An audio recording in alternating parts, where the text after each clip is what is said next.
aquí en Ciudad de México.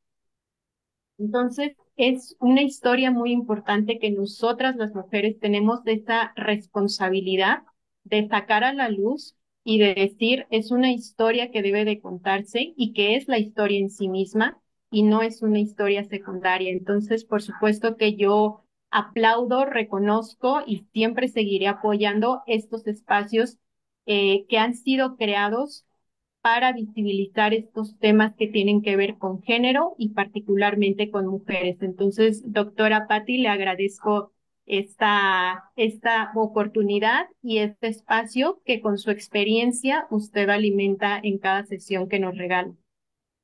Bueno, creo que la agradecida soy yo de tener a un talento tan joven con nosotros el día de hoy, que nos va a hablar dentro de todo esto que hemos luchado las mujeres, de lo que es la igualdad salarial.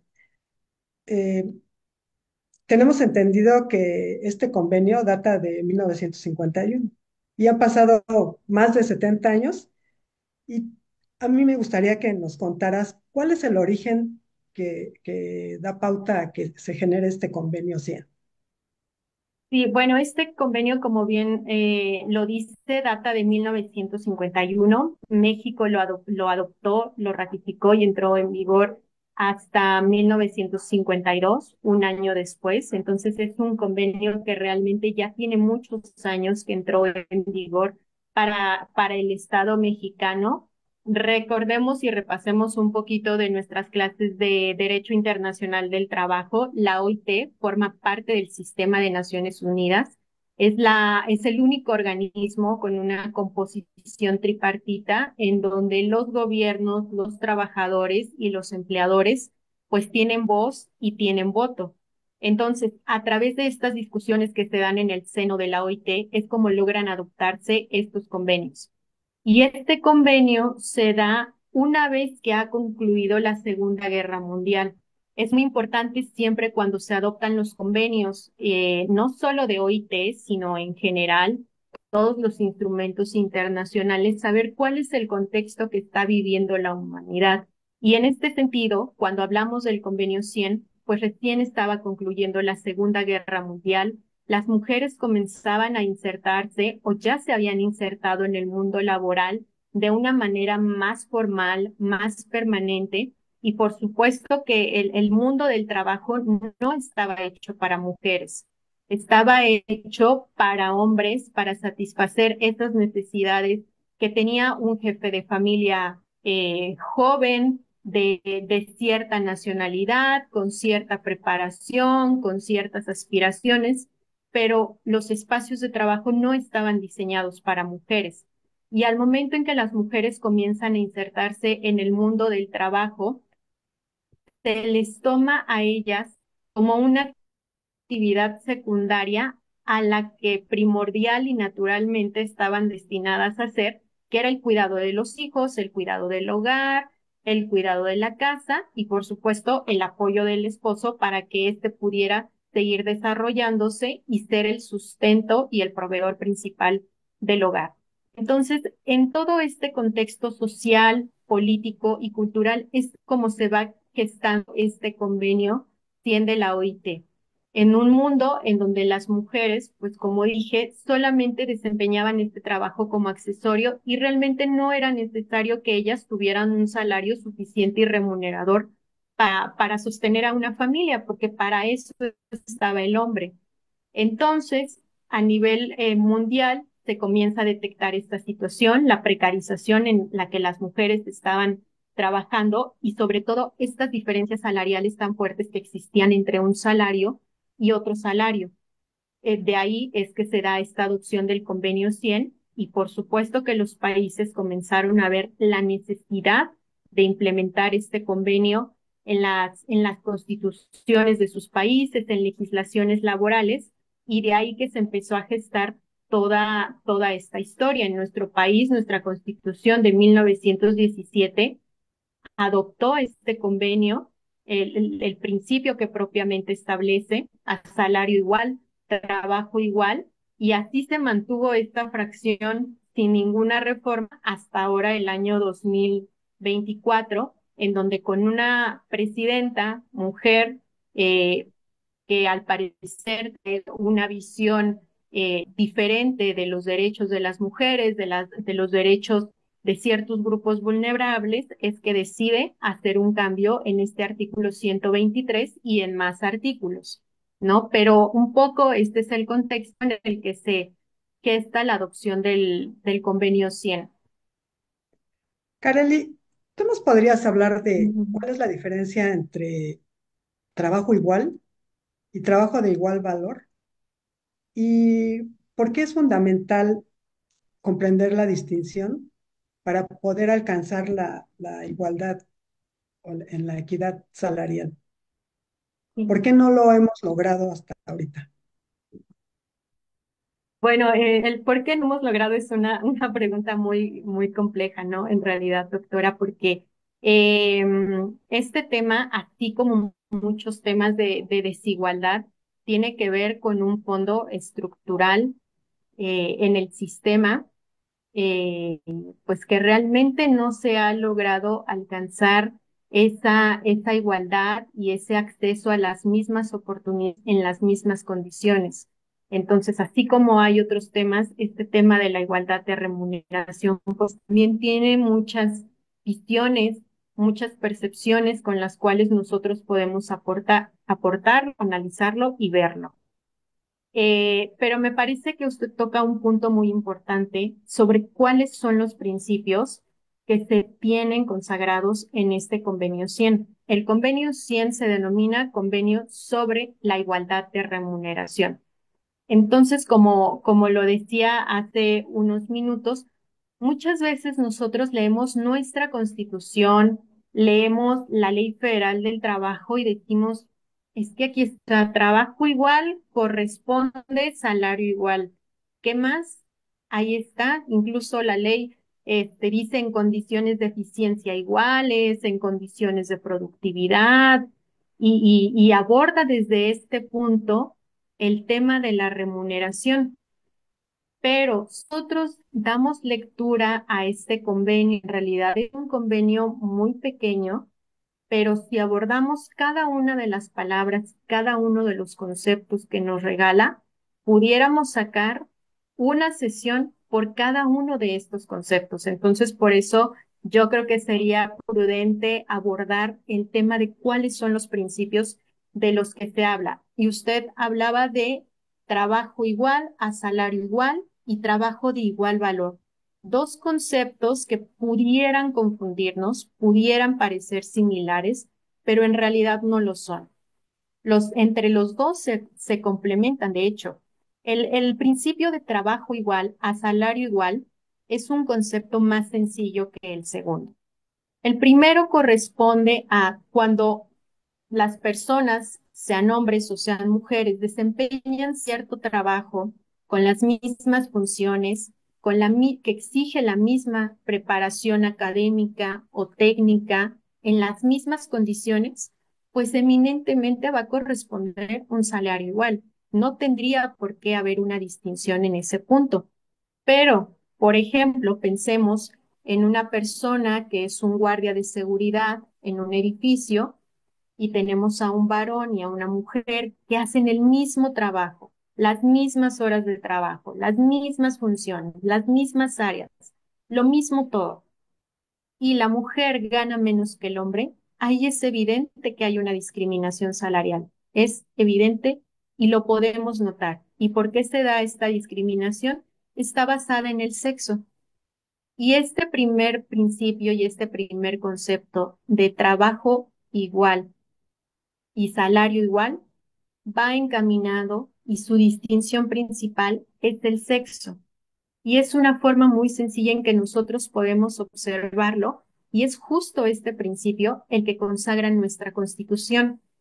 Pero el Convenio 100 tiene un concepto adicional, un principio que va más allá y es determinar el valor del trabajo. Y esto entonces ya nos empieza a meter en más problemas porque decimos, ¿cómo podemos determinar el valor de un trabajo? ¿Cómo sabemos cuándo un trabajo vale más que otro? ¿Cómo sé que el trabajo de una persona que hace secretariado puede valer más que el de una persona que puede dedicarse a ser asistente ejecutivo? ¿Cómo sé cuáles son los parámetros que yo debo observar para eso? Y entonces el convenio va guiándonos, que este convenio, por supuesto, como es un convenio de los fundamentales, se complementa con una recomendación. Y la recomendación nos va dando un catálogo de pasos y de seguimientos que los gobiernos deben de hacer siempre, siempre, siempre en alcance a sus posibilidades. La OIT nunca nos va a decir tienes que hacerlo así y no hay otra manera de hacerlo. No, la OIT solo nos da directrices y nos dice esto es lo que espero y esto es lo que tú puedes ir tomando. Siempre vuelvo a lo mismo en atención a las posibilidades de cada Estado miembro, porque por supuesto que todos tenemos realidades muy diferentes, culturalmente y socialmente. Entonces, sería imposible que a todos pudieran darnos la misma receta para curar el mismo malestar. Y entonces esto también pasa cuando nos ponen a observar cómo podemos determinar el valor de un trabajo. Y la OIT nos dice, bueno, para determinar el valor de un trabajo, lo primero que tienes que hacer es quitarte de todos los sesgos de género que tienes, de todos los estereotipos e inclusive de todas esas creencias culturales. ¿Cuál es la primera de ellas? Pues creer que las mujeres están destinadas a hacer cierto tipo de labores de cuidado, de alimentación, de educación, por creer que naturalmente, simplemente por el hecho de ser mujeres y haber sido nacido mujeres, ya nacieron con esas capacidades. Es lo primero que nos dice la OIT. Cuando se haga una valoración de los puestos y de las actividades de trabajo, tiene que ser completamente alejado de todos estos estereotipos, porque cuando empezamos a inyectar los estereotipos, entonces todos los estudios que hagamos, pues ya irán destinados a un resultado y serán estudios que por supuesto no van a servir para determinar cuál es el valor que tiene un trabajo. Eh, Nosotros nos metemos a observar qué sucede con este principio. El primer impacto que vamos a ver es que se comparan categorías o puestos de trabajadores que de inicio pudiéramos decir es que esto no tiene nada que ver. Y justo traigo un ejemplo. Cuidadores en los centros geriátricos y los guardias de seguridad. Si nosotros los vemos así, decimos, pues que nada que ver, ¿cómo crees que los vamos a comparar? Pero justo cuando empezamos a determinar el valor del trabajo, que es un tema más técnico, pues se trabaja con un puntaje. Es un sistema analítico que trabaja con un puntaje y hacia al final los puestos de trabajo tienen el mismo puntaje o puntaje similar, entonces debiera corresponderle un salario igual o similar, dependiendo, ¿no? Es un tema muy técnico, pero bueno, cuando hablamos del valor del trabajo, tenemos que saber que muchas veces hablamos de trabajos diferentes que requieren capacidades o preparaciones o inclusive experiencias diferentes, que tienen esfuerzos diferentes y responsabilidades diferentes también. Pero justo esto es lo que a nosotros nos ayuda a ir quitando esta parte de estos trabajos son de mujeres y estos trabajos son de hombres. Porque si nosotros hacemos un estudio general, siempre vamos a ver que por lo regular esos trabajos que culturalmente nosotros hemos asociado con mujeres siempre van a tener salarios inferiores. Entonces, por eso es importante comenzar a trabajar sobre las aptitudes y las capacidades y las responsabilidades que tiene cada uno de estos trabajos para ir determinando el valor. Y voy con el ejemplo que me parece que sería más claro y no tan técnico este concepto del valor del trabajo, cómo determinarlo. Había hablado de dos puestos de trabajo, cuidadores en centros geriátricos, que por lo regular nosotros podríamos decir, y no tomemos estas expresiones que voy a decir fuera de contexto, sino creo que son expresiones que todos nosotros haríamos de manera a lo mejor habitual y diríamos, cuidadores en centros geriátricos, ay, pues se dedica a cuidar viejitos, pues ¿qué más va a hacer, no? A darles de comer, a estar con ellos, a platicar, a lo mejor a jugar, higiene personal y ya. Y no vamos más allá de qué significa ser un cuidador geriátrico. En cambio, si hablamos de guardias de seguridad, bueno, ya cambia la cosa, ¿no? Una persona con un uniforme, pensamos, por supuesto, siempre en hombres, no en mujeres, a lo mejor con cierta habilidad para utilizar armas, con cierta capacidad mental para reaccionar rápido ante situaciones de emergencia y que exigen a lo mejor alguna logística o una preparación más fuerte. ¿Por qué? Porque se encargan ellos de cuidar o la vida a lo mejor de las personas, que es o a lo mejor algún tipo de un edificio, ¿no?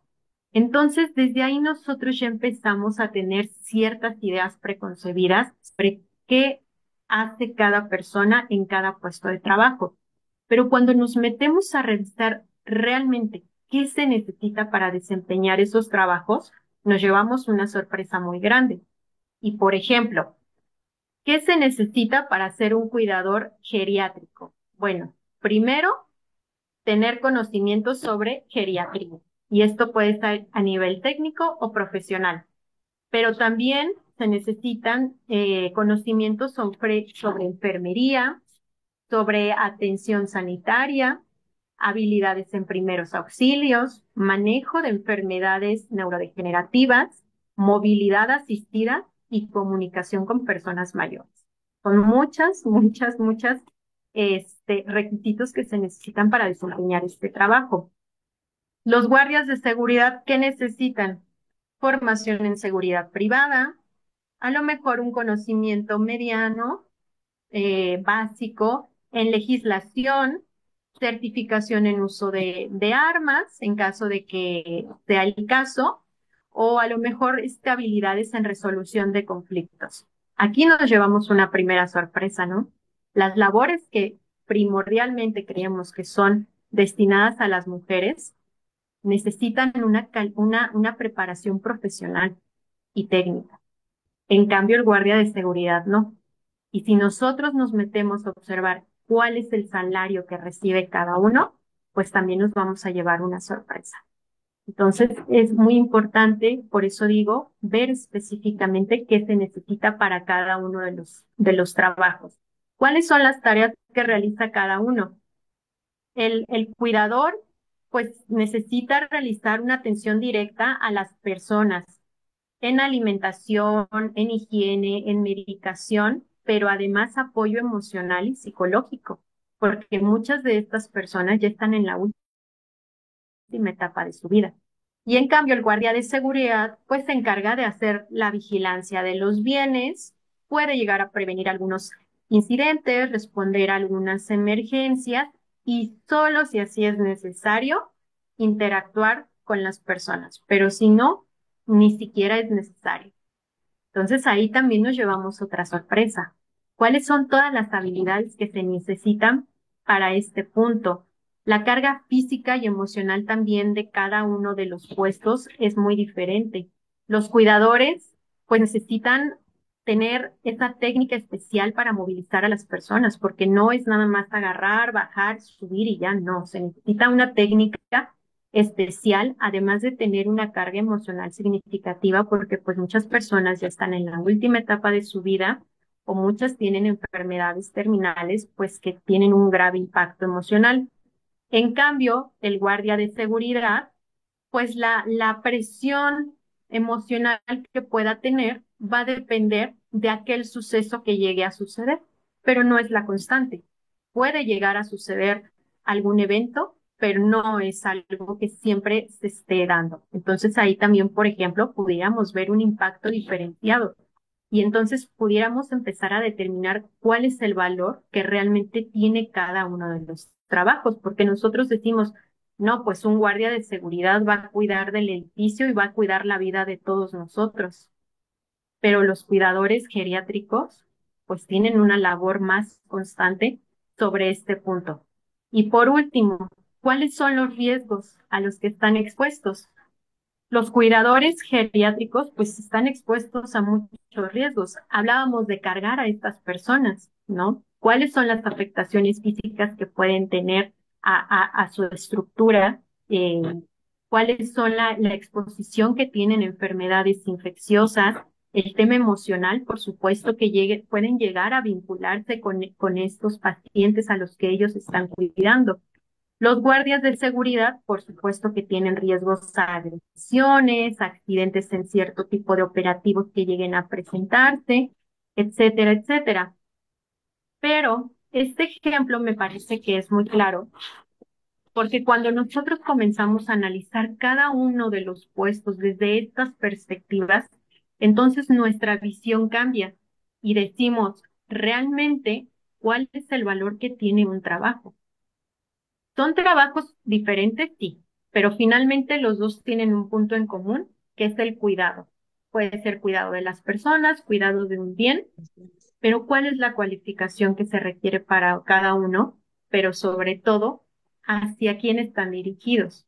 Y si pensamos que por lo regular las mujeres tienden a hacer más este trabajo de los cuidados y son trabajos con salarios más precarios, es ahí en donde nosotros entonces comenzamos a ver esta brecha salarial y esta disminución de salarios versus los salarios de los hombres, doctora. Carely, para ir adentrándonos más en el punto del convenio y Sí. demás, y su evaluación en México, ¿qué se ha hecho para la determinación de estos salarios y cómo influyen en la igualdad salarial? Tú ya nos hablabas de este ejemplo tan claro, en Ujú. donde, por supuesto, cada uno de estos trabajos tiene su valor, Sí. pero México está aplicando estos mecanismos que ha establecido la OIT para determinar los salarios y que lleguemos a una verdadera igualdad salarial. Bueno, siempre se dice hay muchas áreas de oportunidad y yo creo que nuestro país tiene muchas áreas de oportunidad. Por supuesto, es un convenio, como lo dije, que tiene muy poquitos artículos, pero cuando nosotros entramos al estudio verdadero de esto, requiere un cambio estructural muy fuerte, ¿no? Desde empezar a ver cuáles son las actividades, los puestos en los que las mujeres mexicanas primordialmente se desempeñan, cuáles son los salarios promedios que tienen, cuáles son las actividades de los hombres y los salarios promedios. Y esto pues no es algo sencillo si consideramos además que somos un país en donde hay una informalidad muy grande. Y la informalidad primordialmente también está presidida por las mujeres, ¿no? Desafortunadamente. Entonces, por supuesto que nuestro país tiene muchos retos, muchos desafíos por qué lograr, porque en realidad si nosotros nos metemos a observar punto por punto este convenio 100 para determinar si hay un cumplimiento o un incumplimiento por parte del Estado mexicano, definitivamente hay un incumplimiento. Y lo volvemos a plasmar en un ejemplo muy sencillo. Recién se acaba de reformar el artículo 123 constitucional, la fracción séptima, que dice, a trabajo igual corresponderá salario igual, que es el primer principio que nosotros analizábamos. Comparar Ujú. puestos de trabajo uno con otro sin hacer una valoración más amplia de cuál es el valor que cada uno de los trabajos tiene y sin tomar en cuenta todos estos estereotipos y todos estos sesgos de género. Continúa diciendo esta fracción, sin tener en cuenta sexo, género ni nacionalidad. Punto y seguido, las leyes establecerán los mecanismos tendientes a reducir y erradicar la brecha salarial de género. Esta es una nueva adición que se está haciendo del 15 de noviembre del 2024 y por supuesto que es un paso que apenas el gobierno mexicano puede comenzar a dar después de la adopción de este convenio, que como hemos visto ya tiene muchísimos años de adopción. Nuestra Constitución es de 1917 y desde este año no se había dado ni un solo cambio a la Constitución. Ahora, entrando al examen de qué es lo que le ha dicho la OIT al gobierno mexicano sobre este cumplimiento del convenio, en el año 2024, el gobierno mexicano se sentó en el banquillo de la OIT para ser analizado, para analizar esta situación. Y con gran tristeza, tengo que decirlo, por supuesto, yo desde el sector de los trabajadores, eh, observaba una gran deficiencia en entender este convenio, en entender los principios que venían contemplados en este convenio por las personas que iban representando al Estado mexicano, en decir sí se ha cumplido este convenio porque la Constitución dice a trabajo igual, salario igual, pero realmente el convenio va más allá. Y sobre eso fue que el gobierno rindió su informe a la OIT.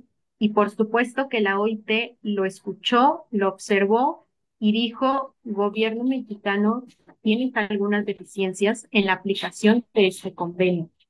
Y yo te voy a solicitar que sigas brindándome información sobre este punto, porque realmente este principio no se está llevando a la letra. Y te voy a pedir que me envíes informes periódicos sobre la aplicación de este convenio. Y es una acción que el Estado mexicano debe de estar haciendo porque en un futuro otra vez la OIT le va a hacer preguntas y le va a decir qué tanto has cumplido este convenio. La OIT también en este año 2024 le hizo una observación muy importante al gobierno y le dijo, todas las modificaciones y actualizaciones que hagas sobre este tema, es muy importante que las lleves a través del diálogo social.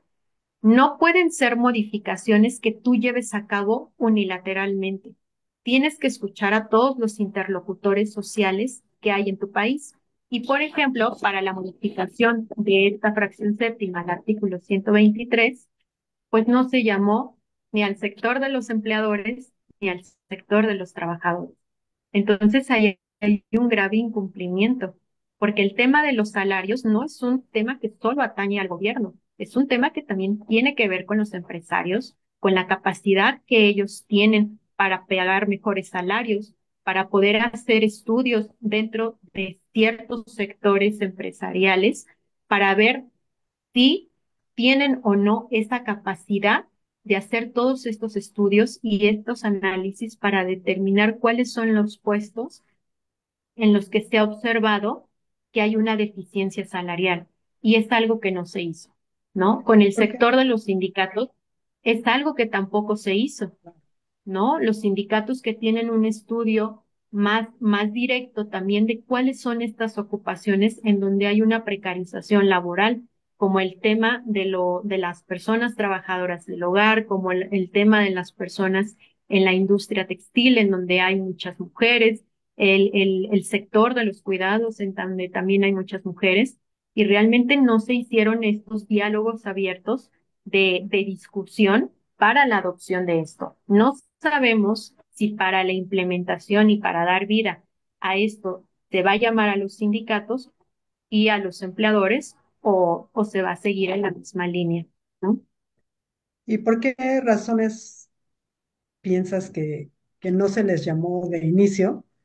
Porque sí es Ujú. muy importante, porque finalmente Sí, seguimos con esta estereotipación del trabajo, ¿no? Esto es para las mujeres y deben de ganar menos. Tú hablabas ahorita de la industria textil. Yo recuerdo cuando estuve haciendo mi trabajo de investigación, pues esto data desde hace más de un siglo, ¿no? En donde se establecieron las industrias textiles y los que mayormente eran explotados eran las mujeres y los niños, desafortunadamente. Pero si nos remontamos a la época actual, pues seguimos igual, ¿no? De que sigue siendo más bajo el salario de las mujeres, sobre todo en estas industrias donde se utiliza la mano de obra femenina, pues porque no ujú, protestan, porque esto, por aquello, ¿no? Entonces, ¿cuál será la razón por la que no se consideraron de inicio? Bueno, hay un tema muy importante, doctor, aquí, que se dio en la conferencia también del año pasado. Ujú. La OIT dijo al gobierno, tienes que hacer una recopilación de información certera, estadística, para analizar con mayor profundidad el cumplimiento de este convenio en la práctica. Eso implica hacer un análisis muy amplio y muy grande de todo este tema de la brecha salarial, de los puestos, de cuáles son los sesgos que se dan al momento de denominar a ciertos puestos, de darle ciertas características, pero incluso la OIT le dijo al gobierno, estoy aquí y solicítame la asistencia técnica porque yo te voy a ayudar a hacer ese análisis estadístico. Obviamente nosotros desde el sector de los trabajadores, pues tuvimos conocimiento de eso y supimos que la OIT ofreció su asistencia técnica. Y al momento en que por lo menos a nosotros nos invitaran a estos diálogos abiertos, pues lo primero que íbamos a solicitar era esta asistencia técnica de la OIT. Y era algo que el gobierno pues no iba a aceptar, porque eso implica ir avanzando más sobre un tema que probablemente no quieran, ¿no? Considerando que ahorita hay una política muy fuerte sobre los salarios mínimos, que es una bandera que ha sido muy buena y muy bien recibida, pero bueno, desafortunadamente también ahí con el tema de los salarios mínimos hay una parte muy importante.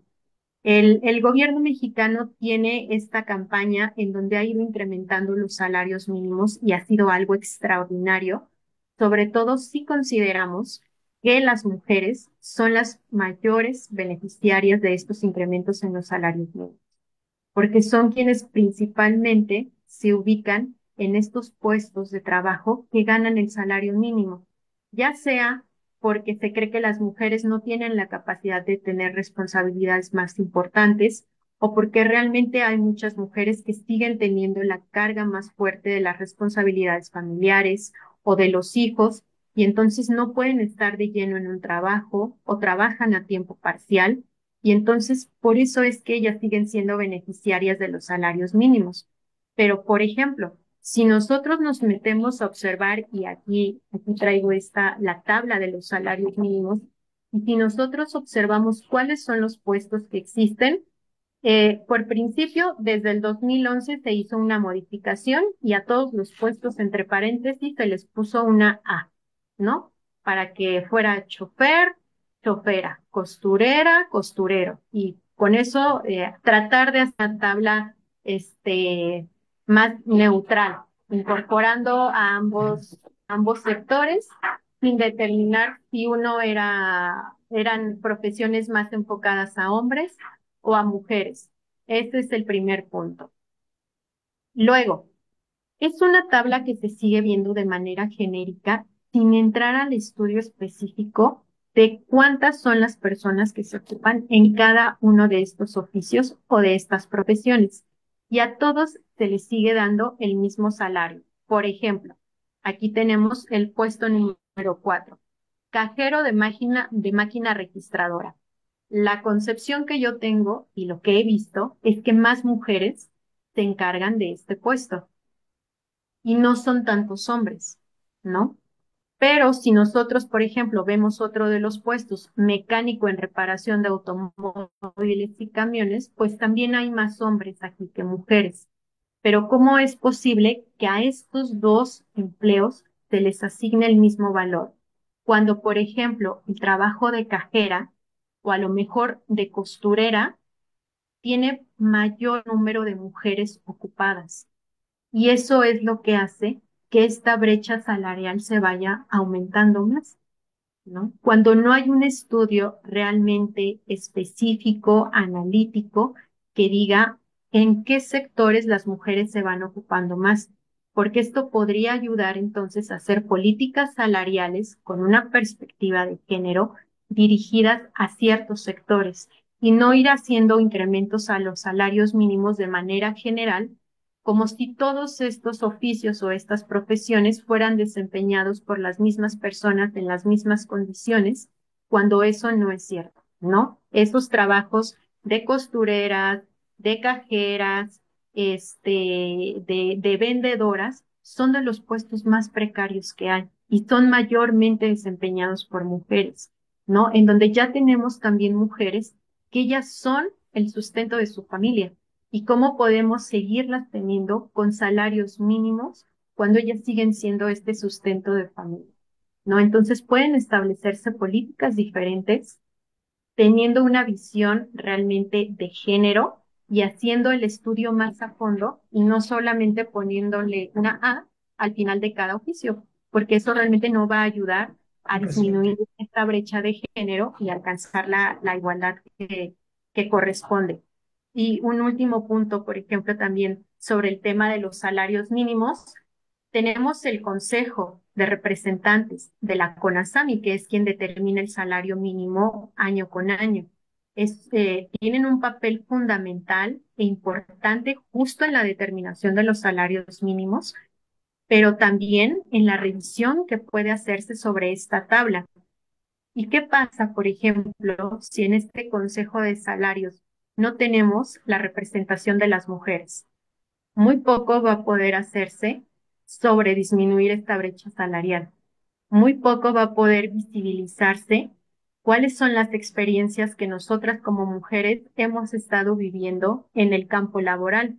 Actualmente, de los 12 integrantes de los sectores que lo conforman, únicamente 4 son titulares mujeres. Pero eso fue porque así se dio, pero no es un tema que establezca la ley, que deba de haber una representación femenina en este consejo tan importante. Fue un tema que así se dio, que así se subió y que así se dio la noticia, que por primera vez en 60 años había una representación de mujeres en la CONASAM. Entonces eso también es algo muy grave. ¿Cuál es la representación que hay de las mujeres en estos órganos tan importantes de decisión para la determinación de los salarios a nivel nacional? Si no hay una representación de las mujeres, si no está esta visión de las mujeres, si no está esta experiencia de las mujeres, muy poco podemos hacer por tratar de llevar políticas o propuestas para cambiar, aunque sean un mínimo, estos estudios estadísticos o estos estudios de impacto que se tiene sobre la determinación de los salarios. Pues desgraciadamente aquí no se ve que se logre la cuota, la famosa cuota de género, que deberían de Paridad, tener todos los órganos o organismos de cualquier sector, ¿no? Y sí. más cuando es un organismo, la CONASAMI, en donde se está viendo cuál va a ser el salario, no solamente de los hombres, sino en general, y que se debe de tomar en cuenta muchos factores para las mujeres, como lo que viene a ser la doble jornada, que bien ya lo mencionaste brevemente, en donde Ujú. aparte de que tienes el trabajo normal, tienes que llegar a tu casa a cuidar hijos, casa, ¿no? Entonces, esa parte también no ha habido mucha sensibilidad y yo creo que es parte de lo que a lo mejor consciente o inconscientemente las mujeres son manipuladas. Pues este trabajo, es este salario y si lo quieres, acéptalo. Y si no, pues ya habrá quien lo acepte. Creo que es uno de los puntos en donde no hemos logrado avanzar mucho en lo particular. ¿Tú qué opinas? Definitivamente, doctora, coincido con usted en lo que dice. Eh, Creo que todo tiene el punto de origen con el que yo daba el saludo a usted y a toda la audiencia que nos escucha. El tema histórico, el tema estructural, el tema de un sistema, de un mundo que se creó en torno a un modelo único que fue el modelo del hombre, un hombre blanco, saludable, jefe de familia, con una profesión particular, con un estatus económico también muy determinado. Y en torno a eso es como todo el mundo comenzó a diseñarse en todas las estructuras en las que nosotros nos estamos desarrollando.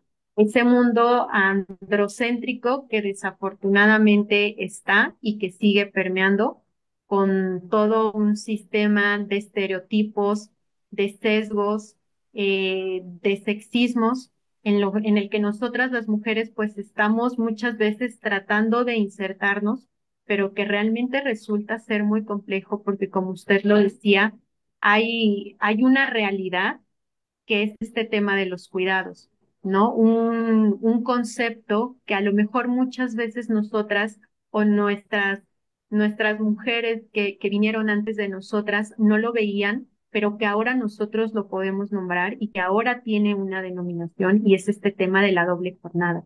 En una segunda ola del feminismo, en donde surgió una frase muy importante y muy trascendental de lo Ujú.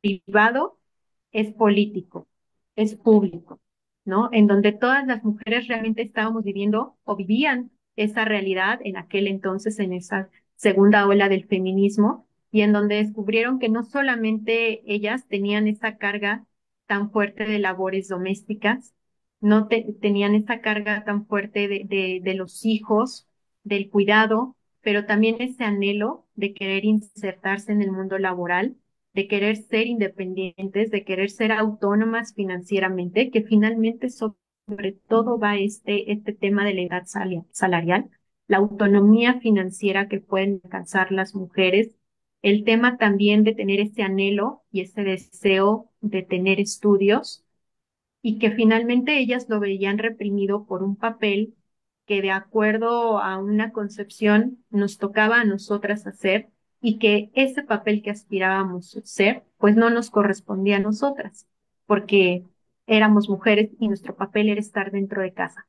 Pero cuando entre todas las mujeres empezamos a compartir estas experiencias personales, nos dimos cuenta que no solo era un tema de nosotras, que era un tema muy generalizado que correspondía a todas y que era algo que era parte de un sistema.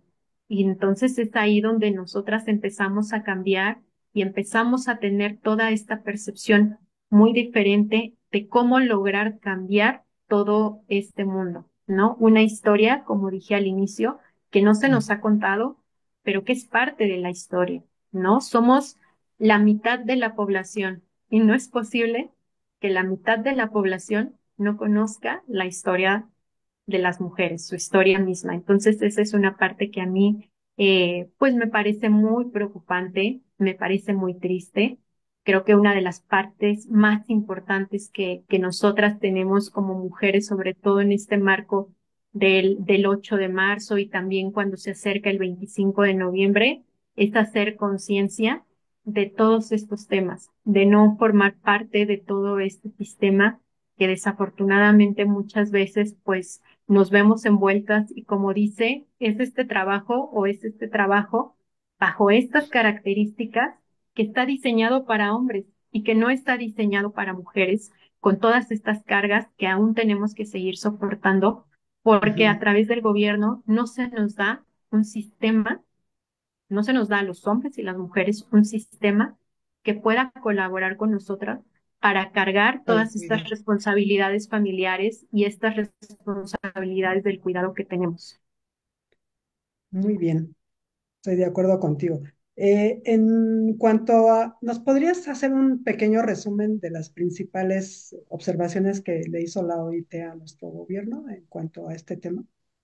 Y por supuesto, las observaciones primordiales que hizo fue, uno, tienes que hacer análisis estadísticos precisos sobre cuál es la aplicación del convenio y esto va determinado a cuáles son los puestos, cuáles son los salarios, cuántas mujeres se ocupan en cada puesto, cuántos hombres, cuáles son las horas de trabajo que desempeñan cada uno en estos puestos.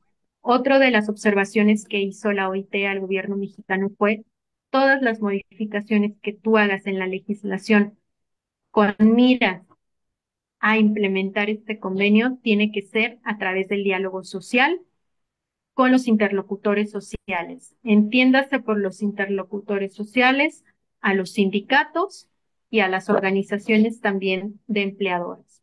Ese fue un tema muy importante y por supuesto que otro de los temas muy relevantes que dijo la OIT tienes que tomar la asistencia técnica que yo te puedo proporcionar, porque es la implementación de este convenio no es un tema sencillo, como dije, requiere de muchos análisis estadísticos y es necesario, gobierno mexicano, que tú tomes esta asistencia técnica de la OIT y que una vez que hayas hecho lo anterior, hagas una recopilación de información y me lo envíes para volver a analizarlo. Entonces, ahorita el gobierno mexicano se supone que en está en esa esta tarea. etapa de implementación, de adopción de las recomendaciones que hizo la OIT, para que cuando sea el momento vuelva a remitirlo y la OIT vuelva a hacer este examen. Ahora, es muy importante decir que cuando un país llega a este banquillo de la OIT es porque hay violaciones graves, porque únicamente de todos los Estados miembros se eligen a 10 países. Entonces, que el que México haya sido uno de estos 10 países, de todos los Estados miembros de la OIT, pues no es cosa menor, es porque realmente se detectó un incumplimiento grave a las obligaciones y en un convenio que vuelvo a decir es uno de los convenios fundamentales que se tienen. Entonces, pues a todas las personas que estén interesadas en este tema, que sigan los temas internacionales, pues por supuesto que es de vital relevancia que le den seguimiento a cuáles son los cambios que se van dando para el cumplimiento de este convenio. Muy bien. Por último, ¿tú crees que el artículo 123 en su fracción correspondiente refleja realmente el principio de la igualdad salarial o qué le falta? No, no, por supuesto que no lo refleja, doctora. La Constitución, si bien con esta reforma se trató de abrir la puerta a una implementación mejor, realmente se deja muy borroso cuál es el espíritu que se pretende alcanzar con esto. Lo que deja en claro esta fracción reformada del artículo 123 es parcialmente a trabajo igual, salario igual. Es lo único que queda claro. Pero vuelvo a lo mismo, no se ve más allá, Sí, hay no que se hacer mucho. determina cómo es que se va a llevar a cabo el análisis del valor del trabajo. Entonces, mientras no se determine esto a nivel constitucional, pues muy poco es lo que se va a poder seguir haciendo, sobre todo en pro de la igualdad salarial, de la paridad salarial, que es a lo que aspira este convenio. Bueno, pues yo creo que no nos resta más que a través de ustedes que luchan como líderes en defensa de los derechos de los trabajadores, seguir en esta lucha, ¿no? Porque no queda de otra. Y seguir insistiendo hasta que podamos dar pasos más certeros y más, con más avance. Kareli, pues el tiempo se nos agota y Bien, no me queda más que agradecer tu presencia con esta interesante plática. eh, y pues vamos a darte ahora el mm, reconocimiento del Colegio de Profesores de Derecho del Trabajo y entregarte una constancia que dice, el Colegio de Profesores de Derecho del Trabajo otorga la presente constancia al especialista Kareli Gante Araujo por su sobresaliente conferencia sobre el convenio 100 OIT, Igualdad Salarial en México, en la sesión de diálogos por la equidad de género. Lo firma en Ciudad Universitaria, Ciudad de México, por mi raza hablará el espíritu, 26 de febrero de 2025, el doctor Enrique Larios Díaz. Kareli, muchas gracias y esperemos volvernos a ver de nuevo por aquí. Te agradezco que mucho. así sea, doctora. Muchas gracias por la Gracias a invitación. nuestra Saludo a audiencia todos. por haber estado aquí presentes con nosotros como siempre. Muchas gracias. Gracias.